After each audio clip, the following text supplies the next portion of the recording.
Kita perhatikan di depan ini ada batu-batu nisan yang kelihatan seakan-akan muncul dari dalam air.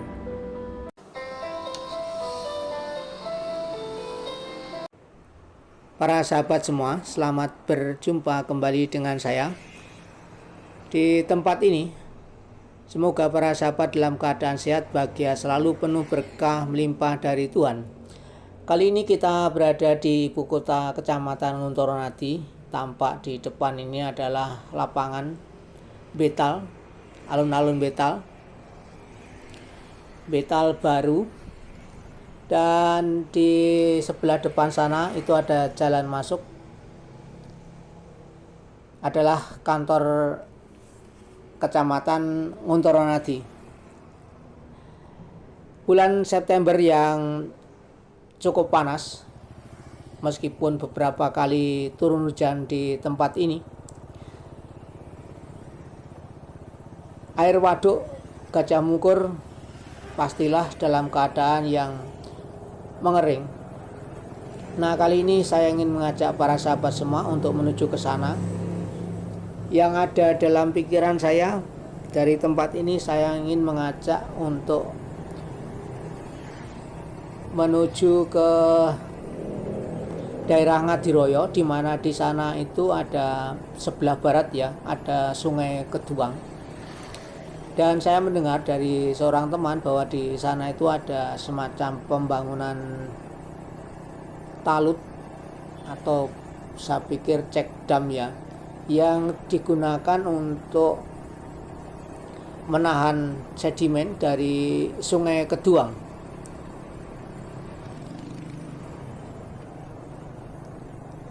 Nah, ini suasana kota Betal yang baru. Tampak seperti ini.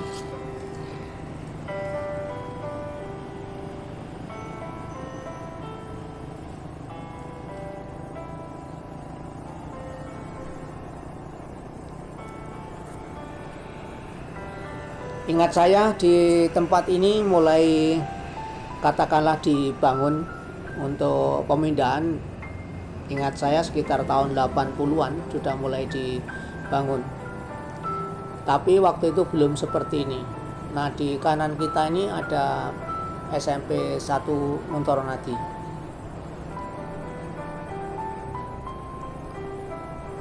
Jika kita ingin ke Beta Lama, di depan itu nanti ada pertigaan ke kiri, kita bisa ke kiri.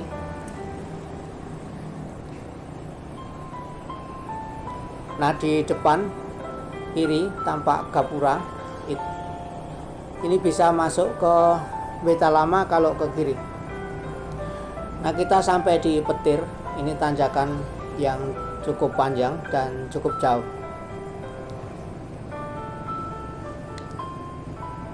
Jalanan bagus karena di aspal beton penuh ini.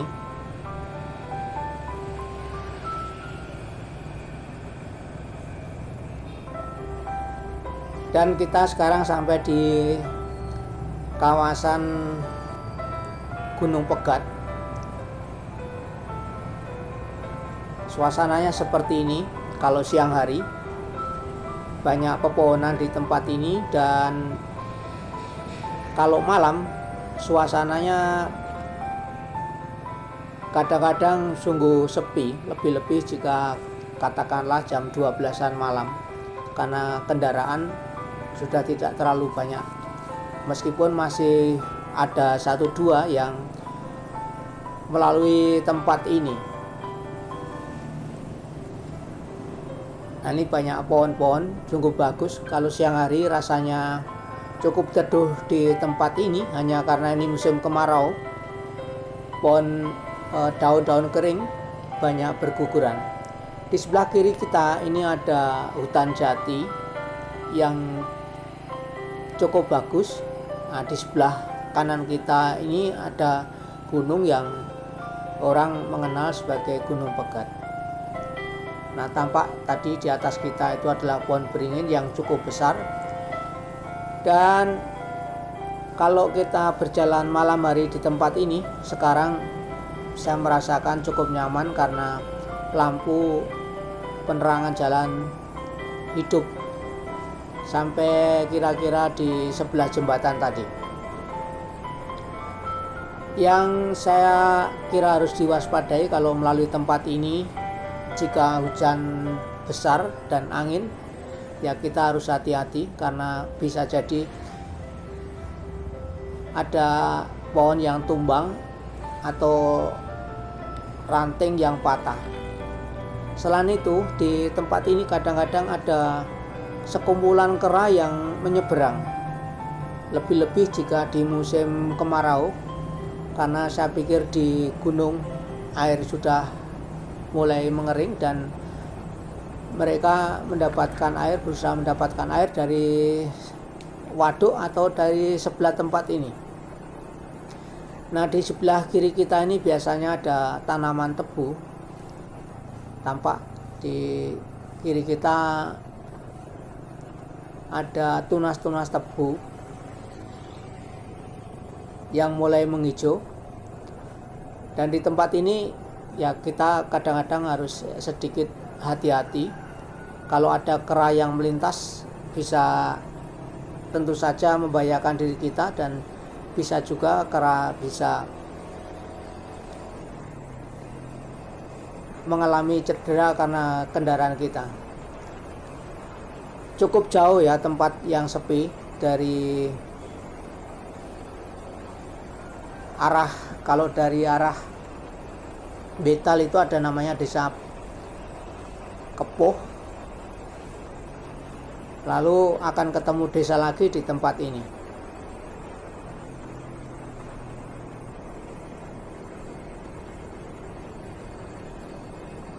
Di tempat yang kita lalui tadi jalanan lumayan bagus, Gunung Pegat juga tampak baru diperbaiki sehingga halus.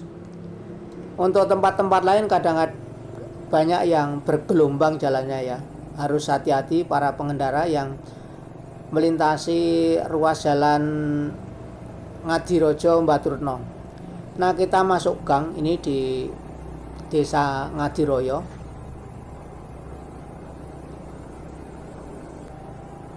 Jalan aspal cukup bagus.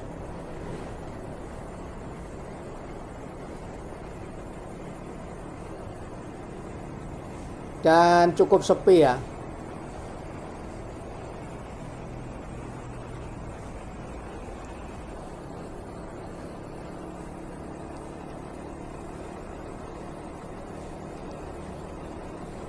Nah, kita sampai di Mendosari, memasuki Mendosari.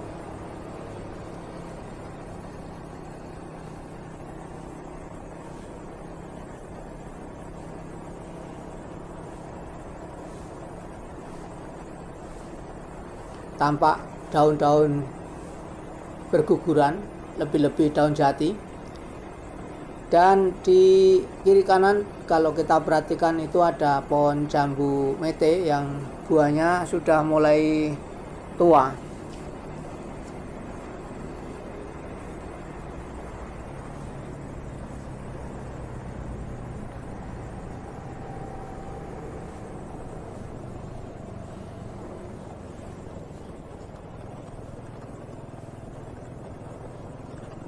Di sebelah kanan kita ada lapangan sepak bola yang cukup bagus.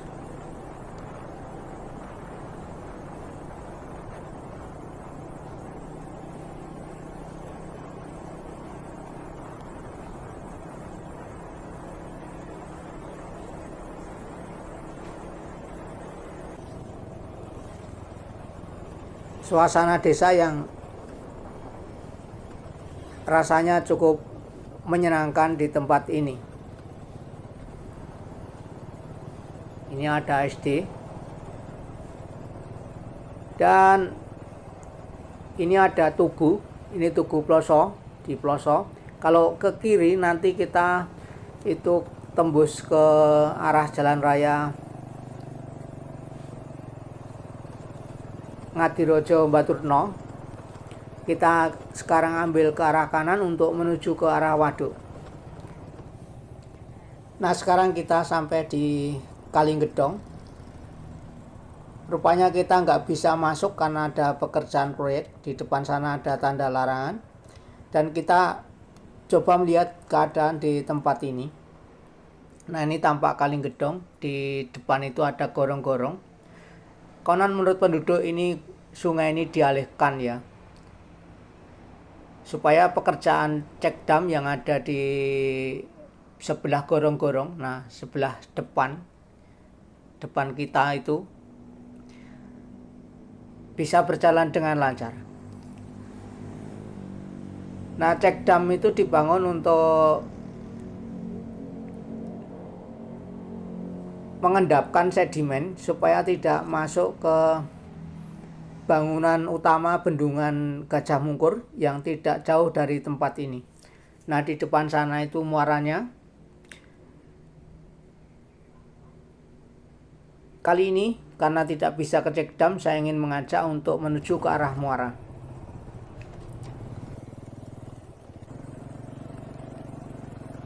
Kita jalan lagi. Suasananya seperti ini, cukup panas, berdebu. Kita nanti ke arah kanan.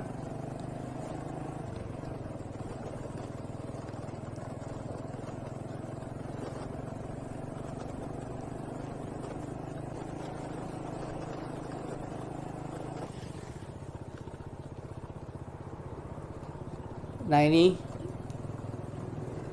kita masuk ke jalan kecil, rupanya dipakai oleh penduduk atau para pemancing menuju ke area waduk.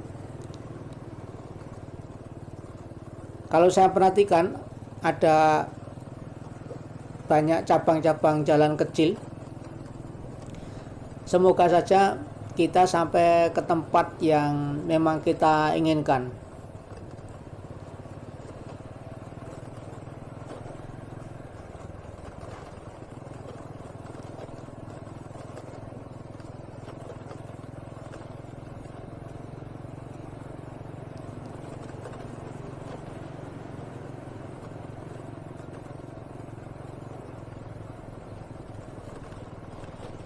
Nah, tadi ada jalan kecil ke kanan. Saya nggak tahu persis ya, ini karena kali pertama ke tempat ini, di jalan ini. Apakah nanti kita sampai di ujung kali yang langsung berhubungan dengan waduk Gajah Mungkur. Nah, kita coba saja terus. Dan akhirnya kita sampai di tepian waduk Gajah Mungkur.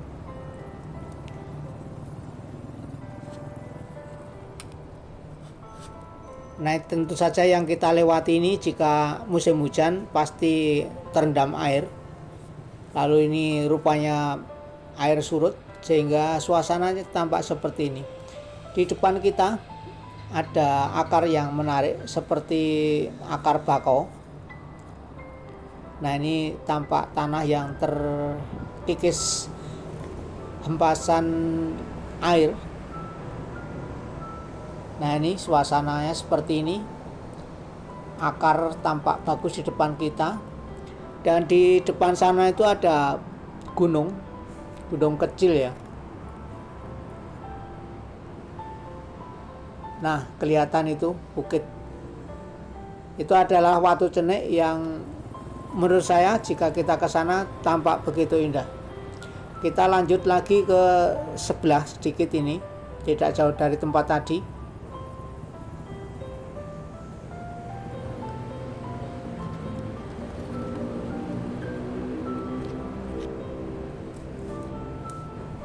Nah, ini jalan lama.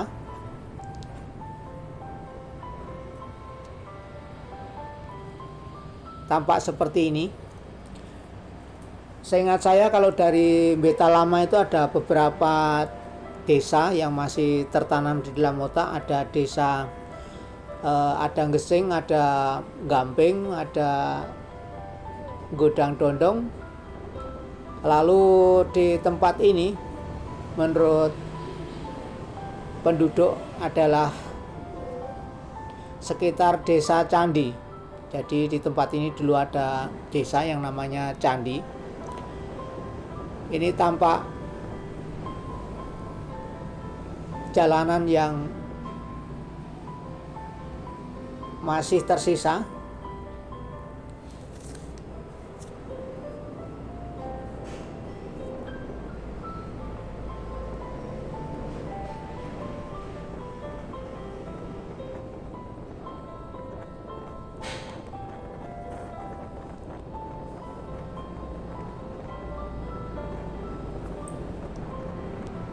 Di depan sana saya pikir itu sudah wilayah Iromoko.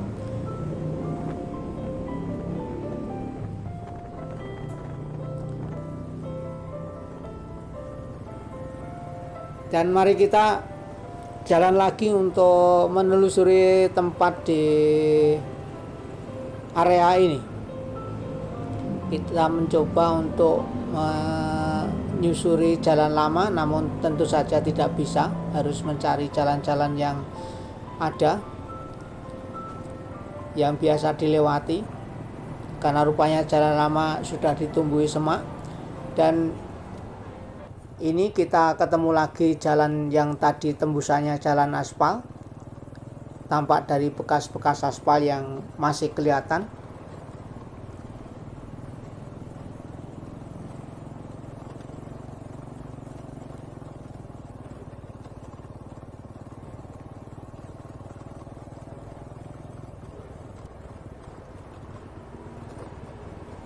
Nah, ini banyak persimpangan jalan.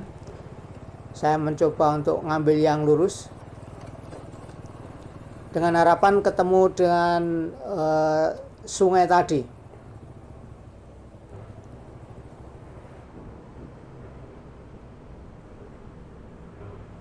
Nah, rupanya kita berada di sebelah barat sungai, sehingga tidak mengetahui persisnya di tempat air itu bertemu dengan genangan waduk.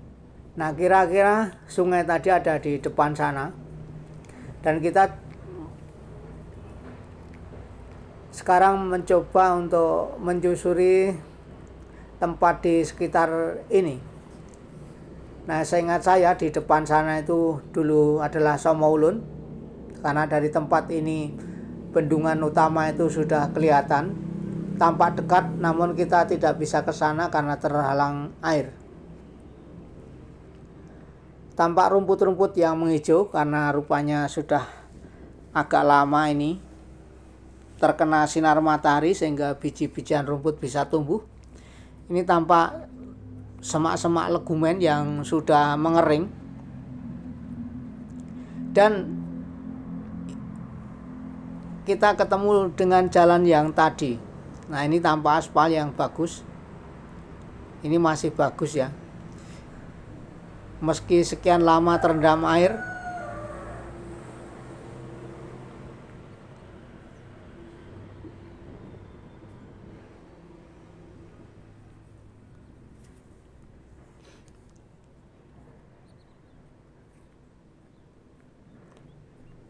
Kita menuju ke arah, kalau terus lurus bisa lurus, nanti sebenarnya kita bisa tembus ke bendungan. Tapi tentu saja pasti ini terhalang air. Sayang kalau kita tidak menuju ke tempat ini. Nah, ini di bawah ini tampak, kalau saya mengatakan di sini itu namanya Watu Padas ya. Batuan gamping yang sudah lapuk namun masih tetap kuat.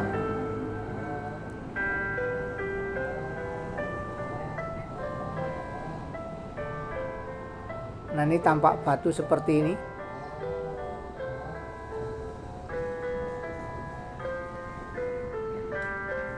Nah, kalau melihat jarak dari aspal tadi sampai ke bendungan, di depan sana itu tampak bendungan. Dulu di kira-kira sebelah kanan ini ada pohon beringin tua yang menurut saya sangat besar ya waktu itu. Konon itu enggak mau dipindahkan. Jadi diceritakan bahwa akhirnya pohon beringin itu ya mati karena terendam air. Orang di tempat ini mengatakan dulu adalah punden, tapi nggak tahu punden apa namanya. Nah, kira-kira ya sekitar tempat ini dulu ada pohon beringin yang mempunyai kisah yang di telinga saya waktu masih kecil itu ya cukup serem ya. Konon tidak bisa dipindah dan sebagainya.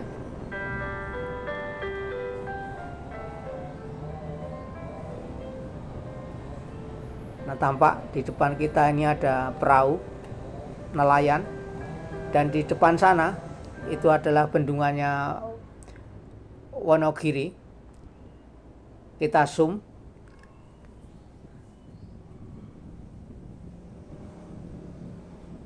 Nah, itu tampak pintu pelepasan air. Ada bangunan biru itu. Nah, di depan itu adalah Somoulun.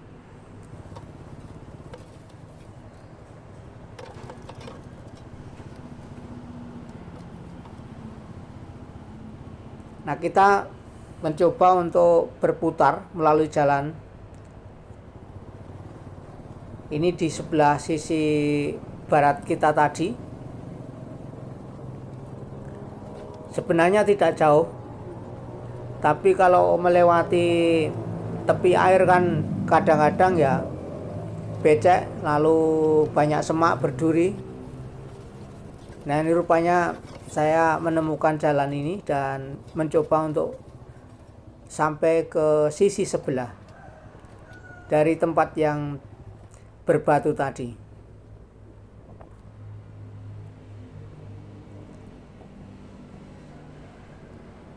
Nah, di depan Watu Cenik kelihatan lebih jelas lagi, sangat dekat dari tempat ini.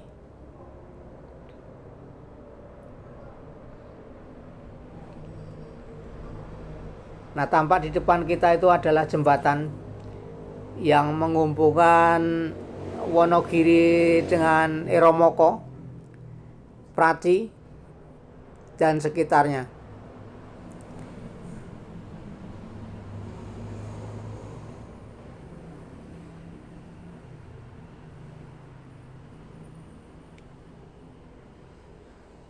Tampak perahu nelayan.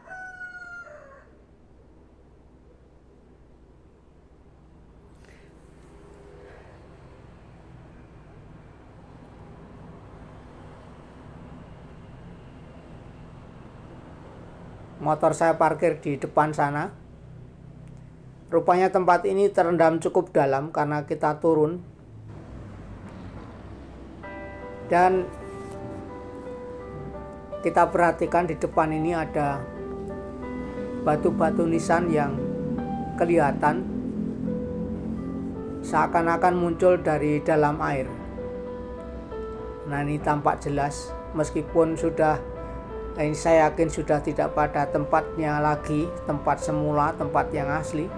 Namun masih kelihatan batu-batu nisan lama, tempat pemakaman masa lalu. Nah, konon tempat inilah yang dinamakan makam Desa Candi. Nah, di depan sana tampak speedboat melaju dengan kencang. Nah, di depan itu adalah bukit ya. Nah, di atas itu ada tempat yang namanya Watu Cenik, dan di sana ada makam. Nah, di pohon itu ada makam yang menurut saya sudah sangat tua juga. Nah, kita kembali lagi ke tempat ini. Tampak batu nisan rupanya sudah bergeser ya. Ini kan arahnya sudah pada pindah.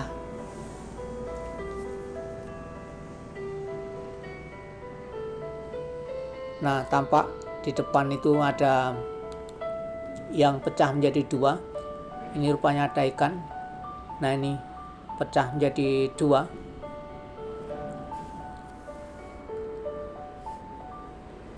Dan kiranya ini kesempatan bagus kita mendoakan mereka yang sudah berbaring di tempat ini. Semoga dosa mereka diampuni Tuhan dan diterima di sisi Tuhan. Seperti ini tampak batu nisan yang dari bentuknya sudah cukup tua karena dari batu-batu gamping, batu-batu kapur. Nah, itu tampak basah karena dekat air. Dan dari sekian banyak batu nisan ini, kalau saya perhatikan ada satu batu nisan yang sangat bagus karena dibentuk dari batuan gamping yang menurut saya sangat keras. Nah, ini tampak seperti ada 3 tingkatan ya, berundak-undak ya. Hampir semua modelnya sama. Nah, ini yang saya katakan batu nisan yang sangat bagus. Tampak batu gampingnya begitu padat dan dibentuk begitu rapi. Dan akhirnya para sahabat, saya mengucapkan banyak terima kasih untuk para sahabat, para pemirsa semua yang telah bersama saya di tepian Waduk Gajah Mungkur, di pemakaman ini. Semoga berkah melimpah untuk kita semua dan sampai jumpa di dalam video yang berikutnya. Terima kasih.